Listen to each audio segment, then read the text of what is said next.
Hello, welcome to today's video. I'm Winnie and here's Elton. Hello, everyone.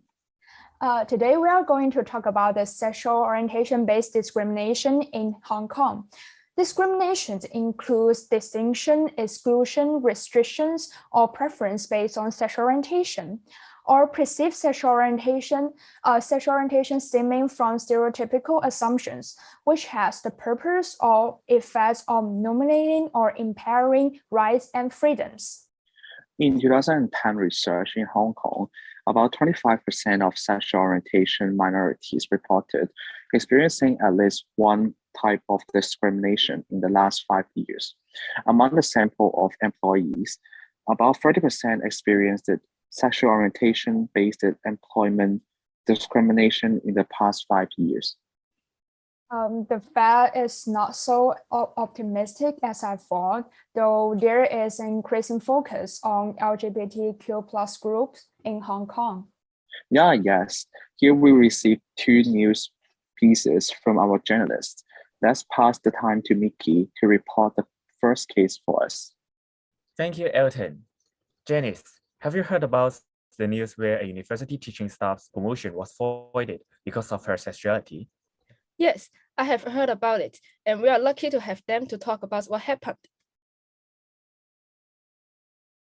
Hi, Lydia. So recently you were notified that your promotion had been voided after you were once seen by the principals to openly walk hand in hand with your girlfriend. May I know your feelings about this situation? At first, I felt confused with reasons and not surprised that my sexual orientation is revealed. I thought I didn't offend my students and colleagues and got along with each other as usual, but then I came up with one possible answer that the principal occasionally saw us when my girlfriend came to school with me one day, and she got to know that I'm homosexual. I see. So what did you think about the reasons for the principal voiding your promotion, and what are your suggestions about how your case should be handled? One day, the principal confiscated books about homosexuality loved by some students, as she thought they lead to bad manners among students and affect their study life.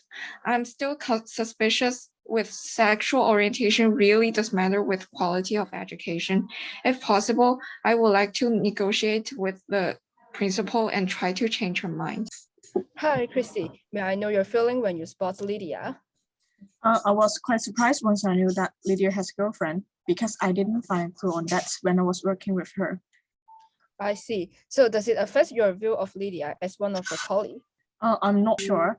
I admit that I'm more curious about her now, but to be honest, I don't agree that her promotion should be voided because of this. I'm really glad to have such a capable colleague. Here is Mickey, and I'm going to interview Cathy Lau, the principal who discriminated against Lydia in case 1. Hi, Cathy. May I know how your feeling is towards Lydia dating her girlfriend in public? I was extremely shocked when I saw them. Lydia has never told me about her sexual orientation. How come she dates her girlfriend in public areas? What if students and parents saw them? I don't want to receive any complaint letters. So what are the possible impacts of a lesbian couple, especially your school staff, being seen by students and parents? Students could possibly learn from their behavior, and it will negatively affect the reputation of our school since many people do not accept homosexuality. Obviously, parents having a religious belief will definitely oppose it. Thank you for your precious opinions. Let's pass the time to Winnie and Elton. Thanks, Mickey. Lydia's case is one of many cases in Hong Kong. It is unfortunate to see this kind of discrimination cases like this are still happening. These kinds of oppressions are detrimental to the workforce and to the LGBTQ plus community, as talented individuals will be deprived of opportunities for contributing to society. Yes, that's right. This cannot be tolerated and should be faced squarely. What can we do to improve the situation? Then I will pass the time to Steph and Yisa. They will give some suggestions on how to avoid sexual orientation-based discrimination. Today, we are glad to have 2 guest speakers to discuss with us what we could do about sexuality discrimination in the workforce. Scott Jones is an LGBT plus space advisor and mentor at an NGO in Hong Kong. He also researched in LGBT plus mental health and designed diversity training for companies. Victoria Toro is the founder and CEO of Resolve Foundation, which is an NGO advocating for social justice and inclusion. They wish to promote intersectionality and solidarity among different communities. Let's welcome Scott and Victoria.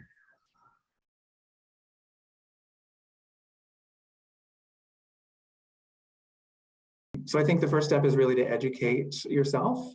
I've heard from a lot of people that just say, I don't know anything about the LGBTQ plus community. I'm from the community, so I find that sometimes absurd, but that is some people's reality. And I think if people want to make a difference, then they just start by educating themselves. And I think the next step would be to examine their own biases. I work in diversity and I'm part of the LGBT plus community, but I still have found that, I have biases and prejudices that come with me from childhood, the things that I learned from my family, from my schooling, from friends, that I've had to unlearn.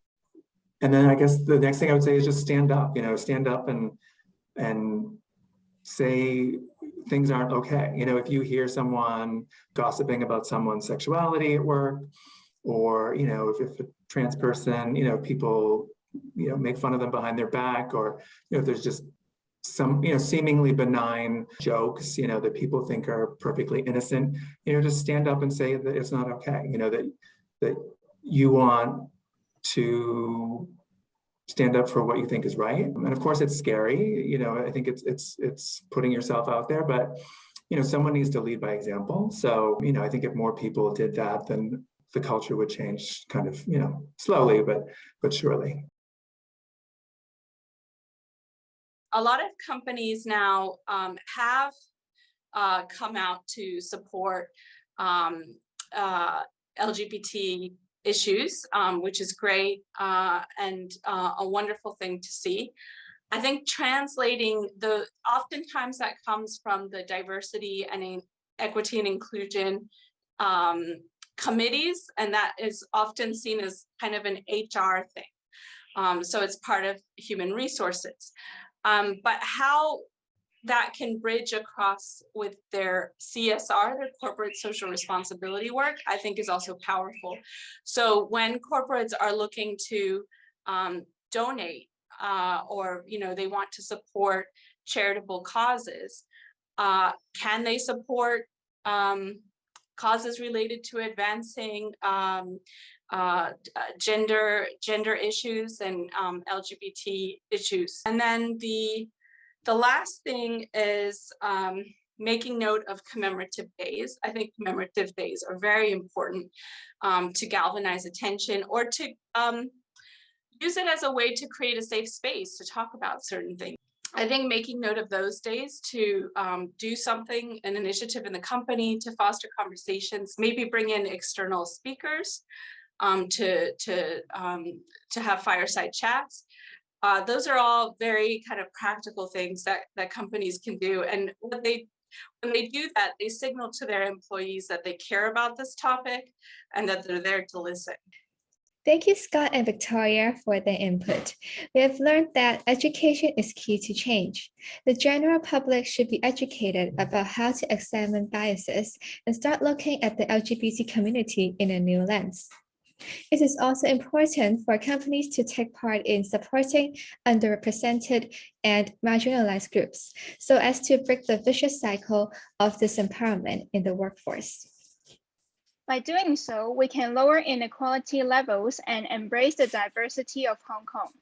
It may seem impossible to influence the community just with one voice, but if we unite and combine our voices, we definitely have the power to bring about change in society.